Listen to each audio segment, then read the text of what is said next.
Si tu étais une maman dans le monde animal, quel animal serais-tu? Je me suis rendu compte que j'étais plutôt une maman lionne jusqu'à présent. Une maman lionne parce que pour moi, aimer ses enfants égale les protéger. Alors j'ai été faire un peu une recherche. Pourquoi est-ce que j'avais développé cette croyance que aimer, c'est protéger?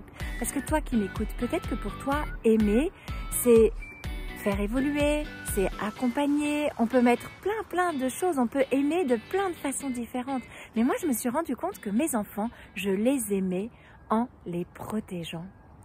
Sauf que, très récemment, je me suis rendu compte que cette croyance qui m'avait beaucoup servi et qui a certainement servi mes enfants aussi pendant longtemps, se devait d'être transformée. Je te dis pourquoi. Bonjour, moi c'est Hello, je suis Holistic Life Coach et j'accompagne les mamans expatriées à vivre sereinement les transitions et les défis de leur vie à l'étranger. Alors aujourd'hui je suis là pour te partager 3 questions. Premièrement, peux-tu essayer de regarder comment toi au quotidien tu aimes tes enfants? C'est quoi ta façon de les aimer? C'est quoi ta façon de leur montrer que tu les aimes? Mais avant tout, pour toi, aimer tes enfants, ça veut dire quoi? Entre 0 et 6 mois? 6 mois et 1 an? 1 an et 3 ans? 3 ans à 6? La façon d'aimer nos enfants évolue en fonction de leur âge, en fonction de ce qu'ils vivent et en fonction de ce que toi tu vis. Je me suis rendu compte très récemment que du fait que j'avais créé cette croyance due à mon enfance, la vie m'a amené en fait à protéger un enfant qui avait mon âge et qui faisait partie de mon cercle très intime. C'est comme si pour moi aimer était égal protéger, et c'est là où avec toutes ces expériences d'enfance que j'ai construit cette croyance. Mais sans même m'en rendre compte en fait. Et pour moi c'était une vérité, pour moi il n'y avait qu'une façon d'aimer, être une bonne maman, c'était protéger tes enfants, les protéger des gens qui les entourent, les protéger des chutes éventuelles qu'ils pourraient faire, anticiper certains échecs auxquels ils devraient faire face. Et en fait aujourd'hui j'ai des grands enfants, ils ont 17 et 14 ans, et la vie m'a montré qu'il était temps pour moi de changer ma perception de ce qu'était aimer. C'est mon corps en fait qui m'a parlé, c'est mon corps qui m'a transmis que je prenais beaucoup trop de choses sur mes épaules et qu'il était temps de dropper tout ça puisque ça ne faisait plus de sens aujourd'hui. Et toi, c'est le deuxième questionnement que je te pose. Est-ce que les croyances que tu as construites quand tu étais petite, quant à ton rôle de maman, est-ce que c'est encore valable aujourd'hui? Et moi, je me suis rendu compte dans tout ce cheminement, donc ces maux de dos que j'ai traités et auxquels j'ai essayé de donner du sens, il était temps pour moi, pour mon bien-être et pour le bien-être de mes enfants, de les aimer autrement, en les protégeant à ma manière, c'est-à-dire en les laissant vivre ce qu'ils ont à vivre dans ce monde. Et ça a démarré un jour où je me suis rendu compte que je faisais beaucoup trop de choses pour eux. Et c'était devenu un automatisme que j'ai gardé de quand ils étaient petits. Mais aujourd'hui, ils n'ont plus besoin que je fasse ces choses-là. Et ils se reposent beaucoup trop sur moi.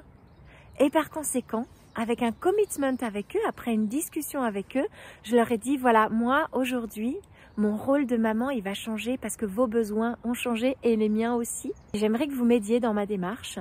Je veux vous donner plus d'autonomie pour que vous puissiez faire les choses par vous-même, pour que vous puissiez expérimenter ce que la vie vous amène à expérimenter et non que je sois là à tout le temps trouver des solutions pour vous. Parce que après tout, mes enfants m'ont fait comprendre que c'était eux qui étaient les plus à même de trouver les solutions qui étaient justes pour eux.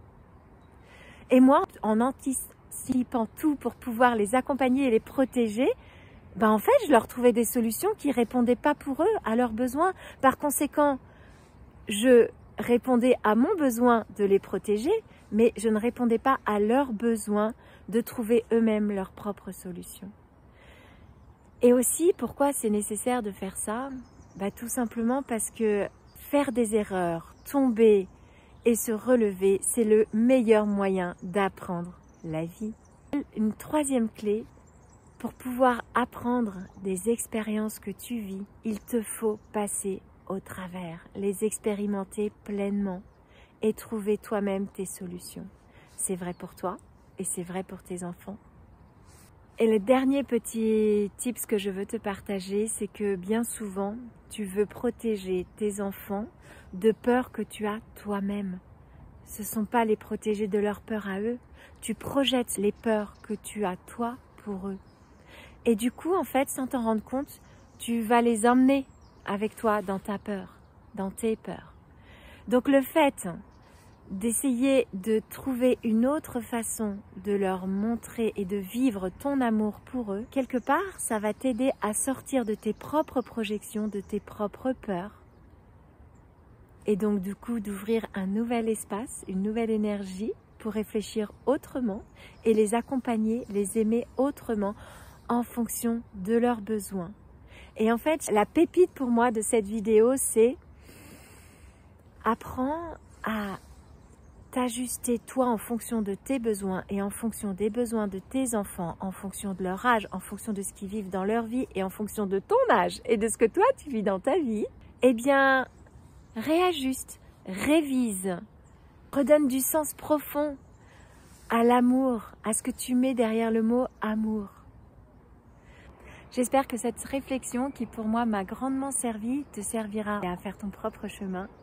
Si ça résonne en toi et que tu veux en savoir plus sur la façon dont je pourrais t'accompagner dans ton quotidien de maman expatriée, eh bien n'hésite pas à prendre rendez-vous pour une rencontre découverte. Je me ferai un plaisir de pouvoir faire dans un premier temps un bilan pour savoir comment tu te trouves dans ton cœur, dans ton corps et dans ton esprit. Et identifier avec toi quelle maman, quelle femme tu aimerais être dans 3 ans ou dans 5 ans. Et on pourrait établir ensemble les sous-étapes pour que tu puisses arriver à réaliser ton objectif. Je te dis à bientôt!